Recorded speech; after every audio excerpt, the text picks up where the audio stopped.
Chapter 1. The Vanishing Legacy. My name is Claire Harrison, and when my father passed away, I thought the hardest part of my life would be learning how to live without him. But grief quickly turned into suspicion, because the will he signed with trembling hands disappeared without a trace. In its place surfaced a forged deed that handed our family home to my sister. While my mother mourned in silence, $200,000 drained from my father's savings to pay off my sister's ex-husband's gambling debts.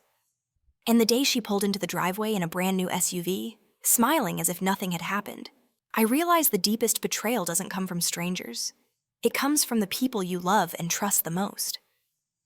I remember the gray Denver sky pressing down on us that afternoon, the kind of sky that seemed to hold back tears no one could shed anymore. The scent of lilies from my father's funeral still clung to my clothes as I sat in the cramped conference room of Collins and Myers, a small probate law office tucked between a coffee shop and a travel agency downtown.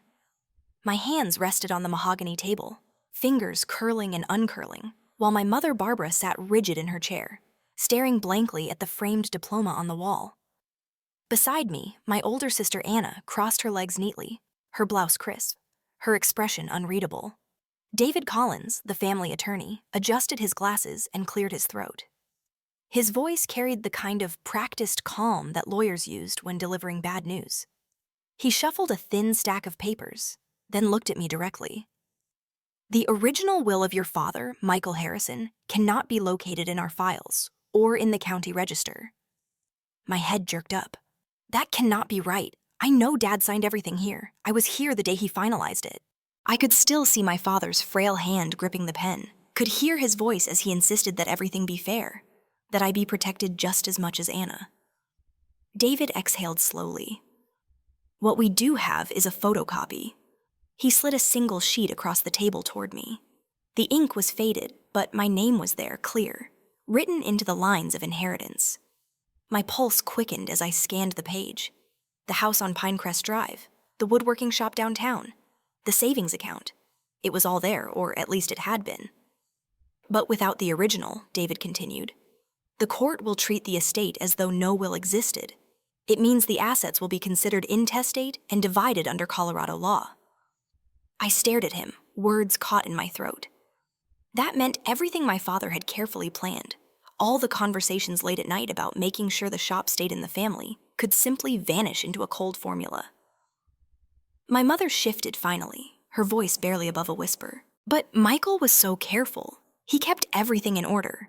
He would not misplace something so important." I looked at Anna, waiting for her to speak, to share the outrage I felt. She only tilted her head, her eyes calm, lips pressed into a line that might have been sympathy or detachment. "Maybe there was a clerical error," she said coolly. "It happens." "It does not just happen," I snapped before I could stop myself. "Someone had to remove it." David raised his hand slightly, a gesture to calm the storm he sensed brewing. "I understand your concern. We will continue to search through the county's archives, and I suggest we check the safe deposit box your father maintained. Until then, we only have this photocopy, which unfortunately holds little legal weight." I gripped the paper so tightly it crinkled in my hands. The room felt colder. Memories of my father teaching me to sandwood in the shop flashed in my mind, his voice reminding me that trust was the foundation of family. Now that foundation was cracking. Anna adjusted her sleeve, still calm. "Claire, getting upset will not bring it back. We should wait before drawing conclusions." Her composure made my stomach twist. How could she be so steady when the future of everything we grew up with was unraveling? My mother turned to her, eyes glassy. "Anna, your father wanted fairness." "You know he did." Anna offered a faint smile, not warm, not cold, just practiced. "Of course, Mom, we will figure it out." David began outlining the next procedural steps: notices to creditors, temporary holds on accounts, possible appointment of a personal representative. His words blurred together. All I could hear was the silence between Anna's sentences, the silence that seemed louder than any accusation. When the meeting ended, I walked out into the hallway, the fluorescent lights buzzing faintly. I pressed the photocopy to my chest, as though holding it close could keep my father's intentions alive. My mother followed, her steps slow, a tissue clenched in her hand. Anna lingered behind, speaking in low tones to David. I tried to catch a word, but their voices dropped as I passed. Outside, the winter air cut sharp against my cheeks. I breathed it in deeply, trying to steady myself. The snow from the morning funeral still lay in patches along the sidewalk, gray from passing cars. I watched my mother walk to the car, her shoulders hunched, a widow suddenly smaller than I had ever seen her. Anna joined us a moment later, her heels clicking briskly. She slipped into the driver's seat without a word, turned the ignition, and pulled away from the curb. The silence in the car was heavy. My mother clutched her purse as if it contained all she had left. I broke first. "Anna, you do not seem surprised at all." She kept her eyes on the road. "I just think panicking is not helpful. Documents get lost." "They do not vanish into thin air," I said sharply. "Dad trusted us to carry out his wishes." Now his voice is gone, and the only proof left is a photocopy. Her hands tightened briefly on the steering wheel. "Then maybe we let the court decide." My chest burned with frustration. Let the court decide meant splitting everything evenly, ignoring Dad's specific instructions about the shop, the house, the savings he set aside for me to continue my design business. It meant erasing his care. When we reached my apartment building, I stepped out quickly, the cold air hitting me again. My mother gave me a weary look from the back seat. "Claire, please, let us just rest tonight. We will think tomorrow." I nodded, forcing a smile for her sake. But inside, something had already shifted. As Anna drove away, her taillights fading into the snowy evening, I stood clutching the photocopy in my gloved hand. The paper fluttered slightly in the wind, fragile, vulnerable, like my father's legacy itself. For the first time, the suspicion solidified in my mind. This was not an accident. Someone had moved that will, and the silence of my sister was louder than any confession. I pressed the paper flat against my chest once more, whispering to myself that I would not let his intentions be erased. I would find out what happened, no matter how deep I had to dig. And for the first time since the funeral, I felt something sharper than grief take root inside me. It was suspicion, and beneath it a resolve I could not ignore. Chapter 2. Whispers and Suspicions. A few weeks passed, and the cold in Denver clung to every corner of my days. Life should have been settling back into some rhythm after the funeral, but instead, it felt like everything was tilting. Whispers began to travel through the family, carried in hushed phone calls and awkward silences at Sunday dinners. One cousin told me they had heard Anna went by the law office before Dad passed, insisting she was checking on paperwork. Another relative swore they saw her at the county building, carrying a folder in her arms, eyes darting like she was hiding something. I tried to ask her directly one evening when we met at Mom's house. The living room smelled faintly of cinnamon candles. Anna sat on the couch, scrolling her phone, her nails painted a dark red. "Did you stop by the attorney's office before Dad passed?" I asked, keeping my voice steady. She looked up with a small smile that did not reach her eyes. "I had errands, nothing important." "Errands at a law office," I pressed. She shrugged. "Maybe you should not jump to conclusions." The evasiveness stung. I felt the ground of trust sliding further away.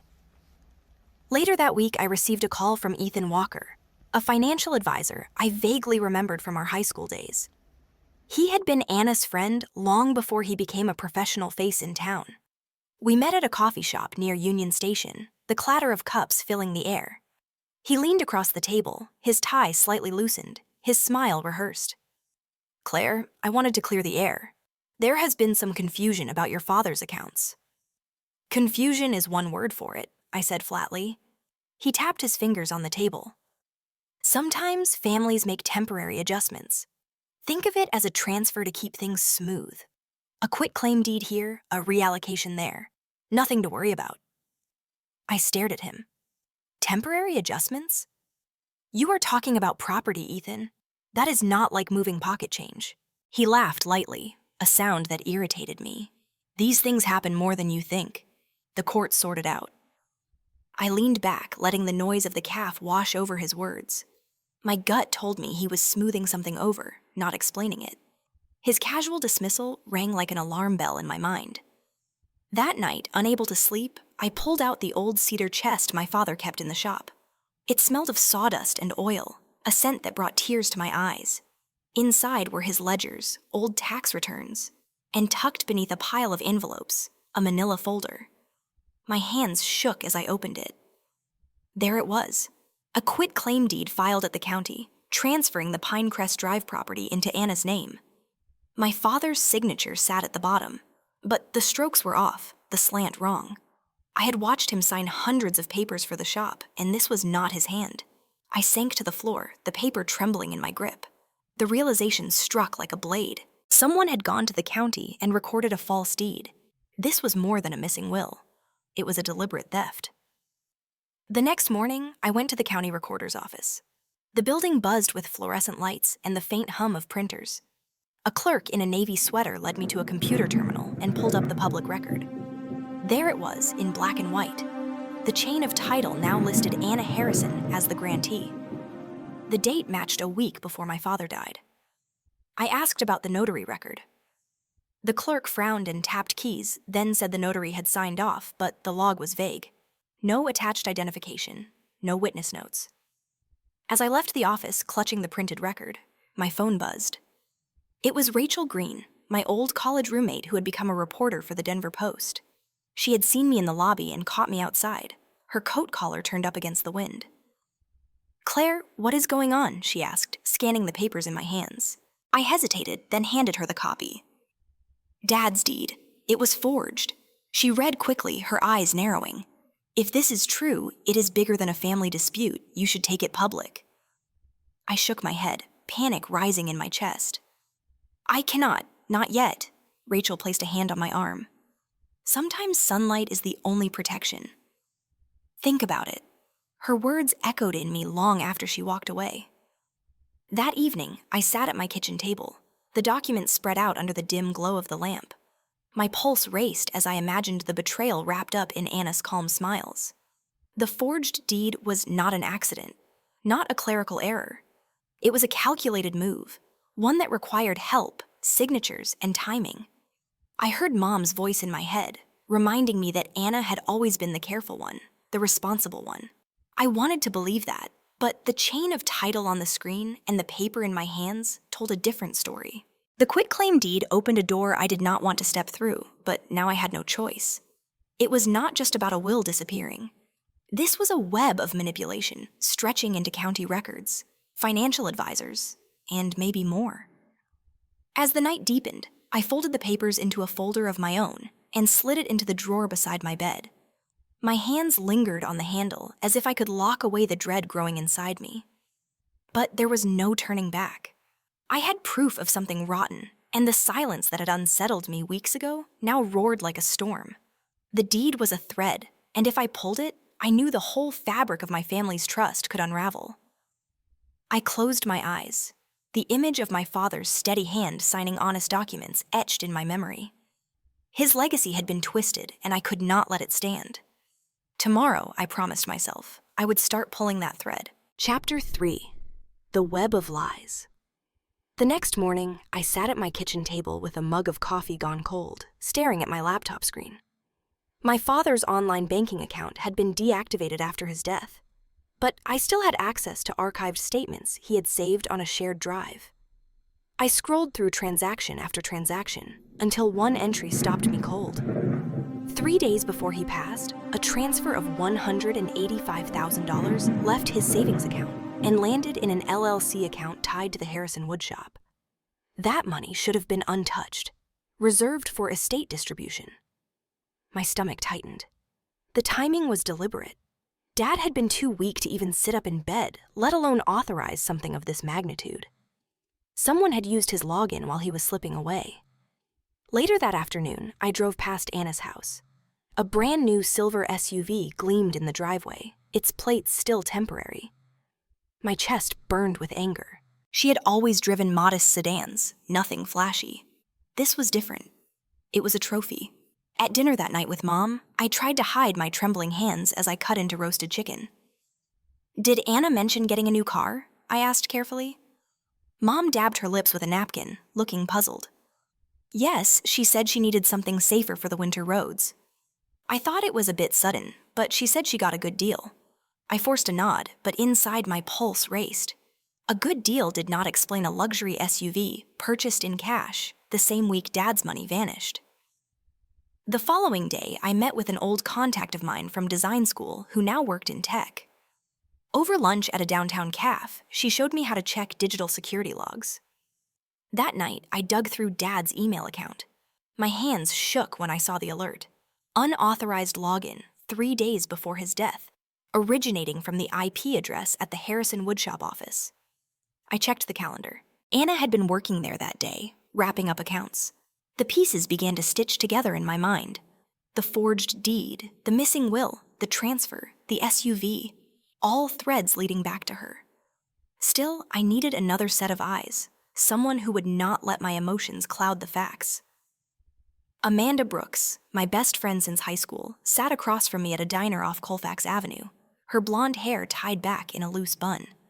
She listened carefully as I spilled everything, my voice rising and falling with each detail.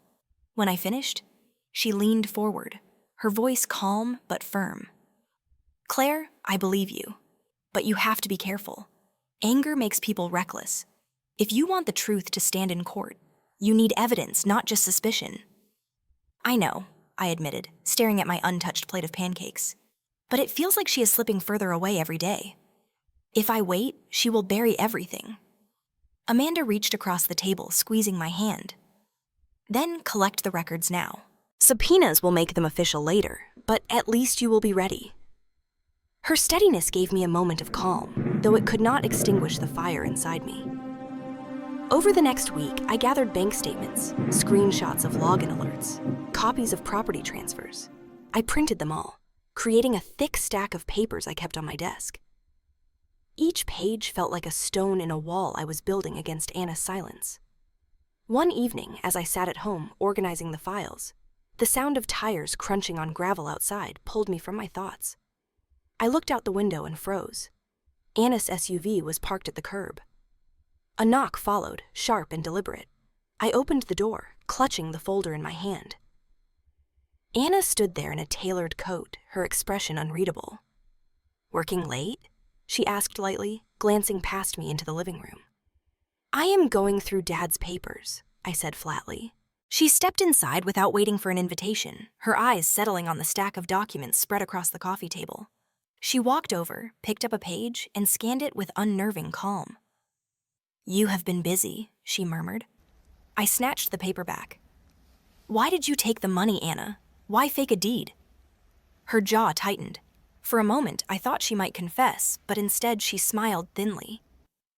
"You always let your imagination run wild. It will not help you." "I have records," I said, my voice trembling with both fear and fury. "Email logs, transfers, property filings. It is all there." She turned toward me slowly, her eyes dark. "Then let me give you some advice. Stop digging." My breath caught. "Why?" She leaned closer, her voice a low whisper. "Because you will regret it. You will regret it more than you can imagine." The air in the room felt heavy, pressing against my chest. I held her gaze, refusing to look away. "I cannot ignore this," I said finally. Her smile widened, but it held no warmth. "Then you will regret it even sooner." Without another word, she turned, her heels clicking against the floor, and walked out into the night. The door closed with a thud that echoed through the quiet house. I stood frozen, the papers still clutched in my hands, her warning hanging in the air like smoke. The folder felt heavier than ever. For the first time, I realized the fight ahead would not just be about money or property. It would be about survival, about whether truth could withstand the weight of betrayal. I sank into the chair, staring at the documents scattered across the table. The network of lies was bigger than I had imagined, and Anna had just shown me she was willing to fight for it. Chapter 4. Confrontation. At the family dinner, the evening of the memorial dinner arrived with a strange weight in the air. The old Harrison house on Pinecrest Drive glowed with soft yellow light, its windows fogged against the bitter Colorado cold. I parked my car at the curb, the folder of documents tucked tightly under my arm. Inside, laughter and clinking glasses spilled out from the dining room, but it all sounded brittle, like a play everyone had rehearsed too many times. My mother greeted me at the door, her eyes tired.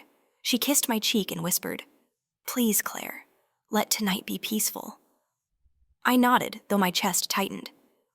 There would be no peace, not anymore. The long oak table was filled with relatives, plates already steaming with food.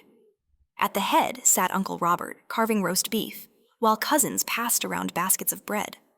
Anna sat across from me, her silver necklace catching the light, her posture perfect. Rachel Green was there too, claiming she had come to pay her respects as an old family friend.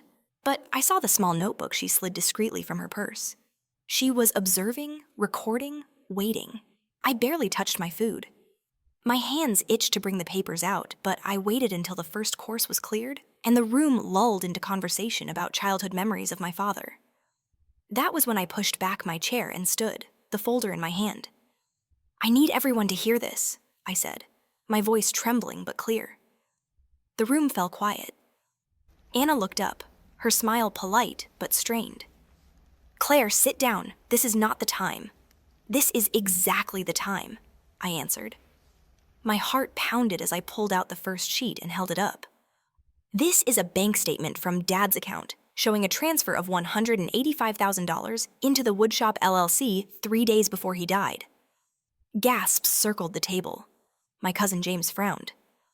"That does not make sense. Your father could not even hold a pen that week." I laid the next paper flat on the table. "And this is a quitclaim deed filed at the county recorder's office, transferring the Pinecrest house into Anna's name. The signature is forged." I checked the notary log. It is incomplete, sloppy, and fraudulent. Anna's face flushed crimson. She stood abruptly, her chair scraping against the hardwood. "This is ridiculous. You are accusing me of stealing from my own family? You are so jealous you will say anything." My voice cracked, but I pushed forward. "This is not jealousy. This is evidence. Dad trusted us, and you betrayed that trust." Mom's hand shook as she covered her mouth, tears brimming in her eyes. "Anna, tell me this is not true." Anna slammed her palm on the table. "Of course it is not true. Claire has always resented me. She cannot stand that I was the one who took care of Dad's finances while she played with furniture and designs." I stepped closer, my folder open for everyone to see. "I have email logs too. Unauthorized access traced to the woodshop office while you were working there. The pattern is clear." Rachel scribbled furiously in her notebook, her eyes darting between us. Uncle Robert cleared his throat, his voice heavy. "If what Claire says is true, this is a crime." "It is not true," Anna shouted, her voice shaking now with something between fury and fear. "Claire, you are trying to destroy this family." I turned to David Collins, the lawyer, who had been invited to the dinner out of respect for Dad's memory. He shifted uncomfortably but finally spoke. "I have to say, if these documents are accurate, the court will have to intervene. Claire has grounds to file a petition immediately." Anna whirled on him. "You are supposed to be our lawyer, not her accomplice." David kept his voice steady. "My duty is to the law. And Anna, I need to caution you about spoliation. If any records are destroyed now, it will only make things worse for you." The room buzzed with shocked murmurs. Mom whispered through her tears, "My God." I laid the final document down in front of Anna. "I am not asking for anyone's opinion tonight. I am telling you that I will be filing in probate court. The evidence will speak louder than your denial." Anna's eyes blazed. She shoved the paper back toward me, her voice rising. "You think you are so clever, Claire. Go ahead, take it to court. I am not afraid." Her words rang in the silence that followed, sharp as shattered glass. The family sat frozen, no one daring to break the moment. Rachel's pen scratched across the page one last time before she closed her notebook. I stood still, my chest heaving, the documents trembling in my hand. For a fleeting second, I saw Dad's face in my memory, steady and kind. And I knew I was standing exactly where he would have wanted me to stand. The dinner ended in fragments, voices low, footsteps hurried, chairs left askew. Mom retreated to the kitchen, her sobs muffled by running water. Relatives slipped out quietly, avoiding my eyes. Anna lingered only long enough to grab her coat, her glare searing into me. "This will not end the way you think," she hissed before storming out into the night. I gathered my folder close to my chest.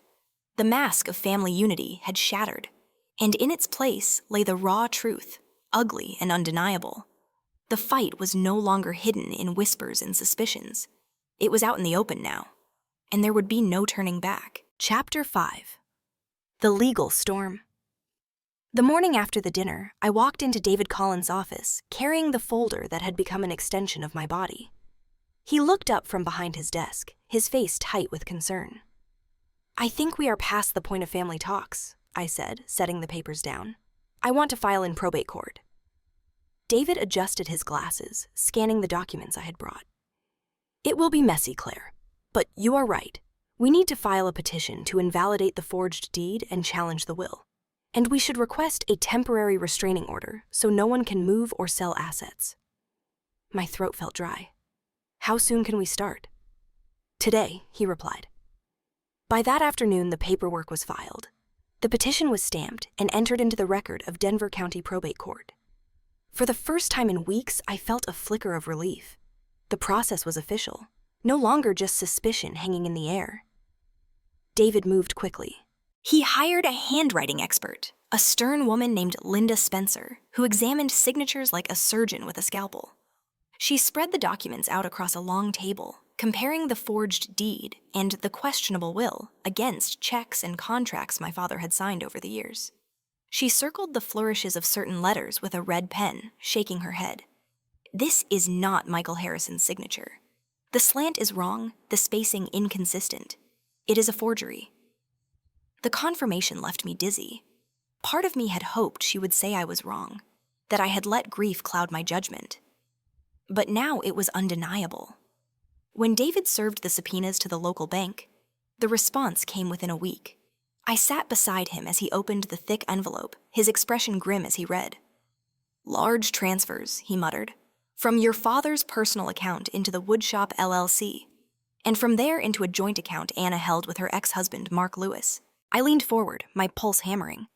"How much?" $200,000, David said, sliding the statement across the desk.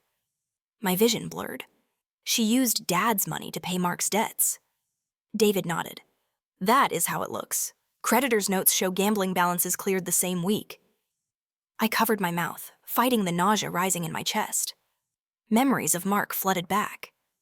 He had been charming at first, then reckless, burning through savings with poker games and online bets until their marriage collapsed. Now his rot had bled into our family's legacy. That night I called Amanda, my voice shaking. "It is worse than I thought." She funneled money to Mark. 200,000. Amanda was silent for a long moment. Then she said, "Claire, you have everything you need, but you need to stay calm.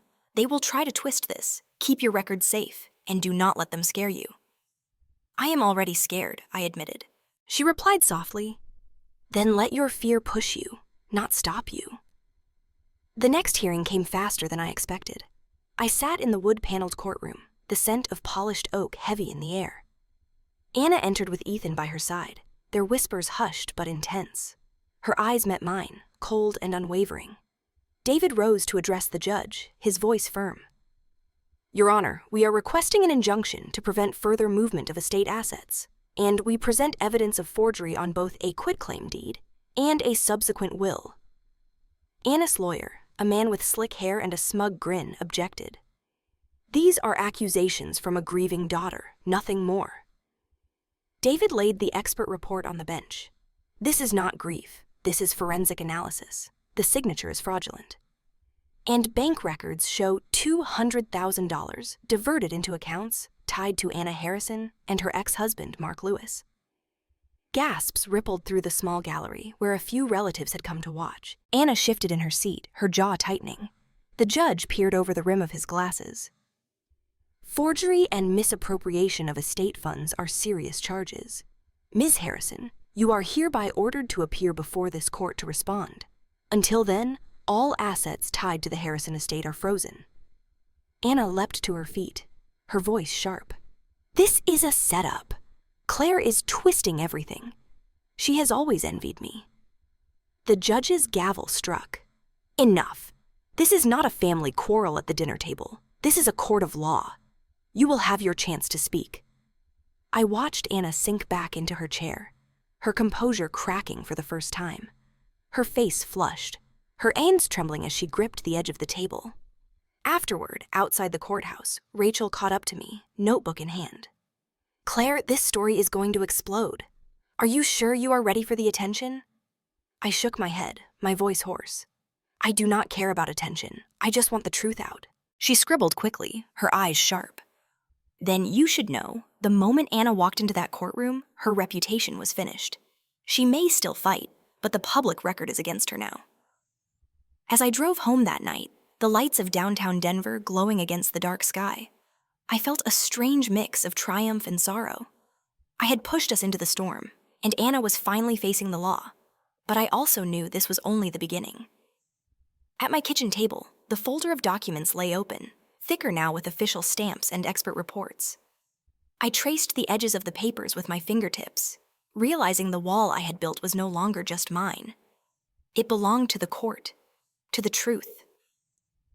Anna had been called to stand in the very place she thought she controlled. Her silence and her lies had carried her far, but in that moment, I knew her mask was breaking. And as the echo of the judge's gavel replayed in my mind, I understood that the fight for my father's legacy had only just begun. Chapter 6. Courtroom Revelations. The courthouse was crowded the morning the probate trial officially began. I walked through the heavy doors with David at my side, clutching my folder as if it were a shield. The gallery buzzed with whispers, relatives shifting uncomfortably in the wooden benches. At the front, the judge adjusted his glasses, and the bailiff called the room to order. David stood first, his voice steady. "Your Honor, today we present forensic analysis from handwriting experts, bank records obtained under subpoena, and sworn testimony from the county recorder's office. These documents prove that the will submitted by Anna Harrison is fraudulent and that estate funds were misappropriated." I sat, my palms damp, while the clerk carried exhibits to the bench. The expert Linda Spencer took the stand, her tone clipped and confident as she described in tint the slant of my father's true signature versus the awkward strokes on the forged deed. "This signature was not written by Michael Harrison," she declared. "It is a clear forgery." Anna shifted in her chair. Suddenly, she lifted a tissue to her eyes. Her voice cracked as she spoke. "I only did what I thought was right. The pressure from this family was unbearable. Dad wanted us to be safe, to keep the shop afloat. I made mistakes, but it was for survival." I clenched my fists, forcing myself not to shout. Her tears fell, but they felt rehearsed, a shield against the truth. David leaned close and whispered, "Do not react. Let the evidence speak." The courtroom door opened, and investigator Tom Rivera walked in, his presence commanding attention. Sworn in, he set a thick binder on the stand. My review of financial records shows that $200,000 was transferred from the Harrison Woodshop LLC into an account tied to Mark Lewis, Anna's ex-husband, the same week the forged will was filed with this court. Gasps erupted in the gallery. Rachel scribbled furiously in her notebook, capturing every word. Rivera continued, his voice firm. "That money was used to settle outstanding gambling debts in Las Vegas. The timing is exact within 48 hours of the forged will being notarized." I felt my breath hitch. The pieces locked into place, each darker than the last. Anna's lawyer rose quickly. "Your Honor, my client was under immense emotional strain. She acted under pressure, not criminal intent." The judge's eyes narrowed. "Emotional strain does not excuse forgery, fraud, or criminal impersonation." David stood again, his tone sharp. "This is not a lapse in judgment. It is calculated fraud. The forged deed, the altered will, the financial transfers, they form a clear pattern of deception." Anna dropped the tissue, her face flushed.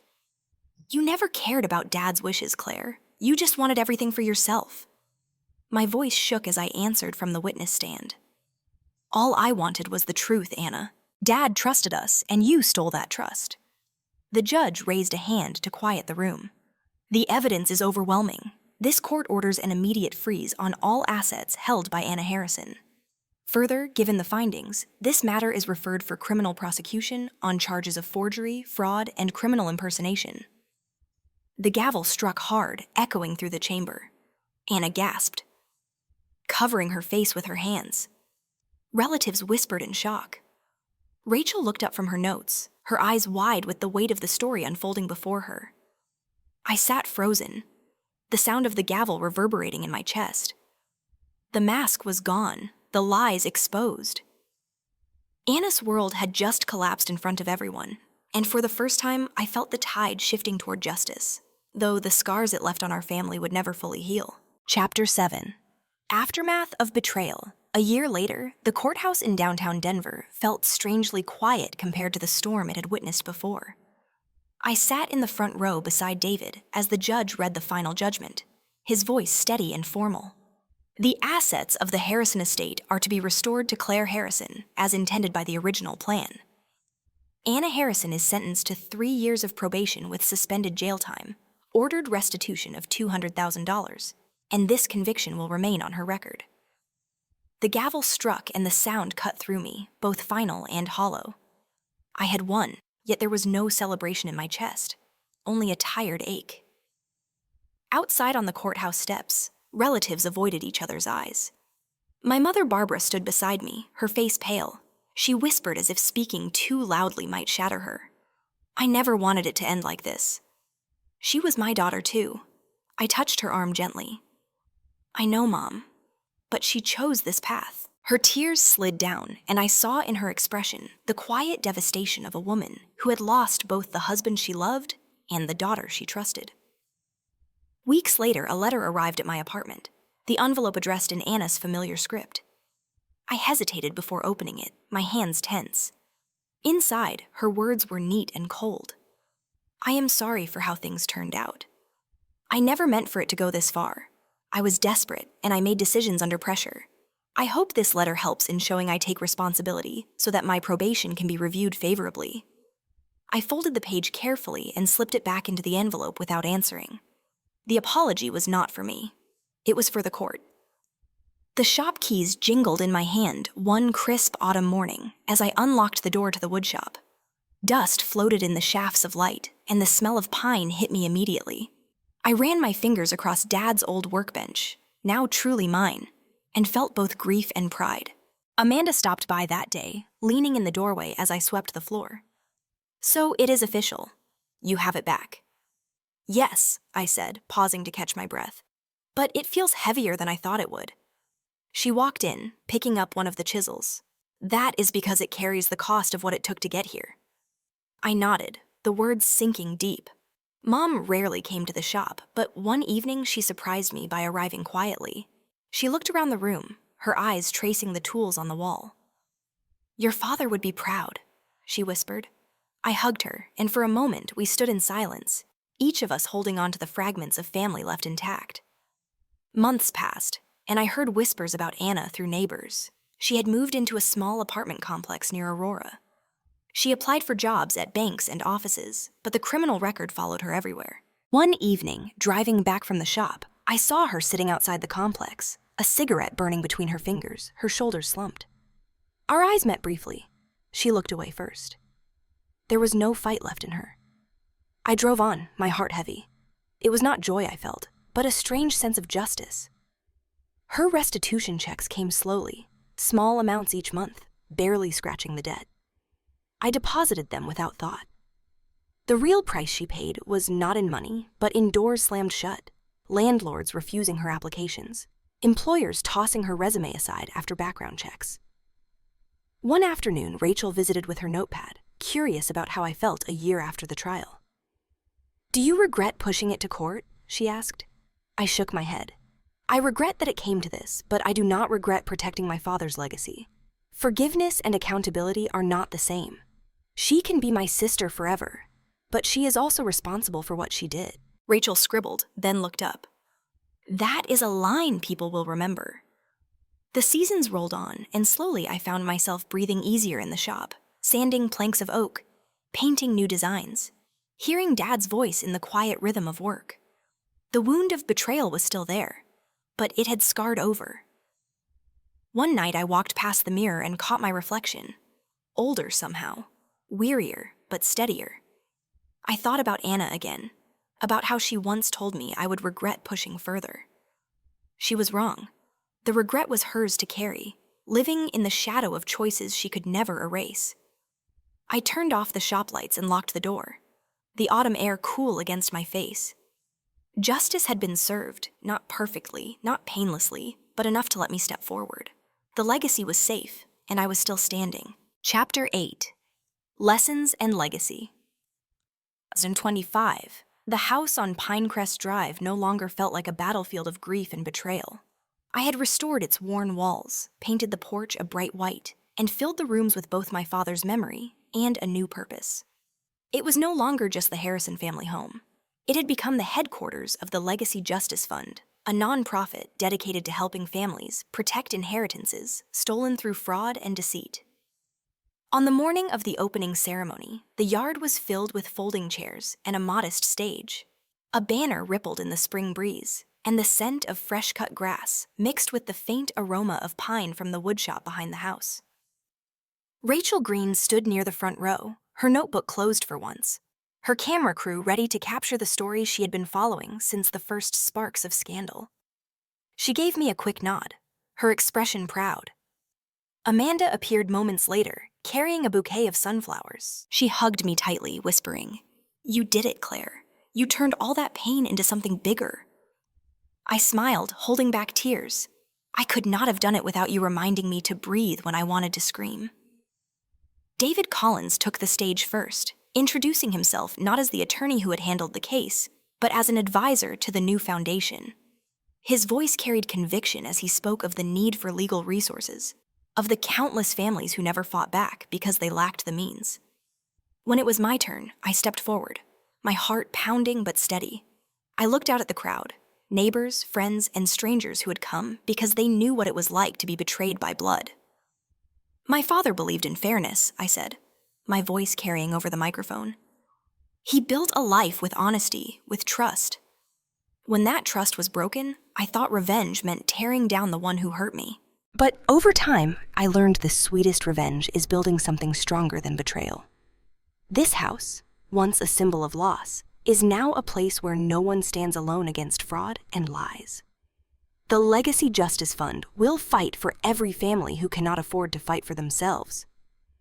Applause rose, and I saw Rachel wiping her eyes discreetly. Amanda clapped fiercely, her smile wide.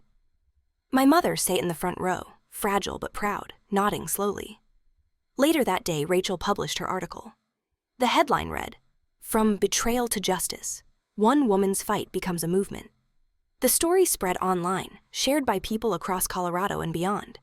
Emails flooded the new foundation's inbox from families desperate for guidance. David worked tirelessly, drafting guidelines and volunteering pro bono hours. Amanda helped organize community workshops. Rachel continued to shine light on stories that might have been buried in silence. Meanwhile, word of Anna's life trickled back to me through whispers. She had become a ghost in Aurora, moving from one rental to another after repeated rejections from landlords who refused to overlook her record. Employers closed their doors. Former friends stopped answering her calls. I passed her once on Colfax Avenue, her shoulders hunched, her steps heavy. We did not speak. I did not need to. Her karma was alive around her, shaping every rejection she faced. Inside the house, the walls echoed with new stories. Survivors of financial betrayal shared their experiences, and we helped them file petitions, guided them through probate court, connected them with attorneys. Each victory, however small, felt like a balm on my own scar. One evening after a long day at the foundation, I walked into the woodshop and ran my hands over the smooth oak workbench. The tools my father left behind were still there, polished and ready. I closed my eyes and could almost hear his voice, steady and patient, reminding me that wood only became strong after pressure and time. I realized I had become the same. Amanda joined me, holding 2 cups of coffee. She leaned against the wall. "Do you ever feel like you can finally rest now?" I exhaled slowly. Not rest, but I feel like I am standing on the ground Dad wanted me to. That is enough. We sipped coffee in silence, the hum of the city outside mixing with the quiet strength of the shop. Looking back, I understood that Anna's betrayal had carved a wound I would never fully forget. But from that wound grew something powerful, The fight had given me not just justice, but a mission, a way to make sure others would never be left voiceless. I turned back to the microphone one last time at the end of the opening ceremony. The crowd still gathered under the Colorado sun. If you are listening to this story, I said, remember that your legacy is worth protecting. Keep your records safe. Hold on to your evidence. Trust the law, even when it feels impossible. And above all, never let betrayal define you. Let justice and truth shape your story. The applause swelled, carrying into the streets. For the first time since the nightmare began, I felt light. I had faced the storm, I had survived, and I had built something my father would be proud of. And as I looked at the faces around me, I knew this was not just the end of a story. It was an invitation for others to stand, to fight, and to believe that justice, no matter how late, is always worth it.